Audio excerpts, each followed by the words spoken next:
my mighty shifters. It is your girl, Corrina Jackson, the bougie confident boss lady, and welcome to another episode of Shift Happens. I am your morning snack, your noonday nibble, and your evening unwind. So before I go any further with today's episode, I'm going to ask that you would like, subscribe, and share this episode.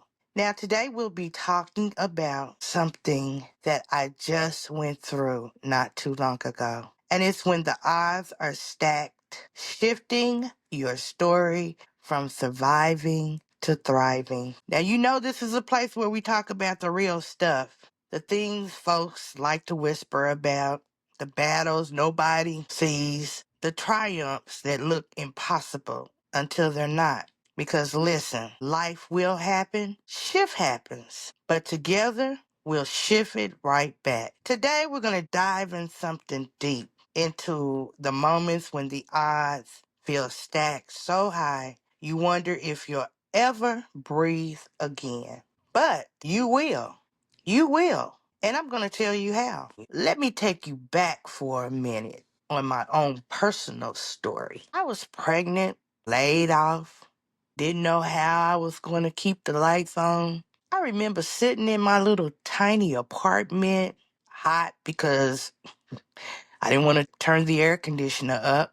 My belly was round and I could just feel my little girl kicking inside of me, and I knew that she was depending on me. But you see, my bank account was in the negative. And y'all, I felt so small. And I'm already small in size as it is. So to feel small in the inside, I felt invisible. I know you shouldn't think about what other people think about you, but for a moment there I thought people are going to look at me, and here's what I think that they may have been thinking. Poor Corrina, another statistic, another single black mama. She'll never amount to much of anything. But you know what? I knew something that they didn't. I wasn't meant to stay broke. I was meant to shift, y'all.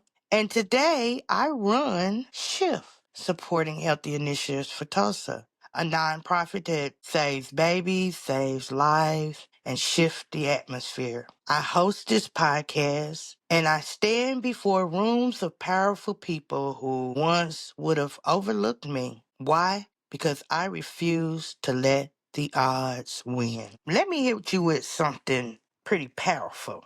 I'm going to hit you with the truth, mighty shifters. Over 20 million women in the U.S. live at or below poverty. Black mothers are still 3 times more likely to die from pregnancy-related causes than white mothers. It's real. Babies in disadvantaged communities are more likely to die before their first birthdays. I deal with that on a daily basis. That's not just statistics. Those are families, dreams, futures. But I'm telling you this, shift happens, shift happens, shift happens. It exists because we refuse to accept those numbers as a destiny. And so should you. Okay, let's get real. I gave you some statistics about supporting healthy initiatives and what we deal with on a daily basis. But let me just kind of turn to some of my own personal stories, some stories that you can relate to, and some stories that you know that you've heard from other people. I just kind of want to just take you there for just a minute. Now, I was stuck in a dark place. I was scared and I was unseen. And here's kind of what I started doing to shift my own story. And I know that you can do it too. Tell your story to someone who will listen. Tell yourself a new story. Never saying that you'll never make it. Say I'm learning how to rise above the matter. You see, speak life over yourself, even when nobody else does. And find yourself a circle. I had to find myself a circle. Somebody that would listen to me, but somebody that was positive, that wouldn't judge me. Because see, you can't shift alone. You have to find that one person that will see you for you, see your worth. A friend, a faith leader, a coach. Let them remind you who you are. And I do that all the time. I have a best friend who listens to me, who is not judgmental, but will tell you the truth about what she thinks needs to change. And, with that, I can use as a tool to turn my situation around. And I shift my own situation just based on just a couple of words that she told me. I mean, you really don't need someone to lecture you. You just need for someone to guide you. And anyone can guide you. I mean, the Bible speaks out of the mouth of babes. Really. Even my grandbabies can say things that will shift me. Take one tiny step at a time. Don't focus on climbing the whole mountain. I know you've heard that, don't try to eat the entire elephant, but eat it bite by bite. I used to have a program assistant that would say that all the time because I would just get so frustrated with things, and she was like, slow down, take it bite by bite. Don't try to eat the whole elephant at one time. And those words really helped me. It helped me to calm myself down, to look at the situation, and to just kind of slice it one slice at a time. And that really helped me, guys. Make one phone call and apply for one job and start that job, such as journaling. I mean, really, I like to write things. I like to write it down. I like to see it. I like to go back to it. It's a reflection for me. I like to take that reflection and to do something with it, to say that I actually did something. I don't know, it worked for me. It's because little steps become big leaps. I just want to tell you about something that just happened to me. It was a situation, or not a situation, kind of like let me say, a game that I used to love to play online, and it cost to play. I got so involved with that game that, I started to play more and more and more, to the point where I was like spending too much money on it.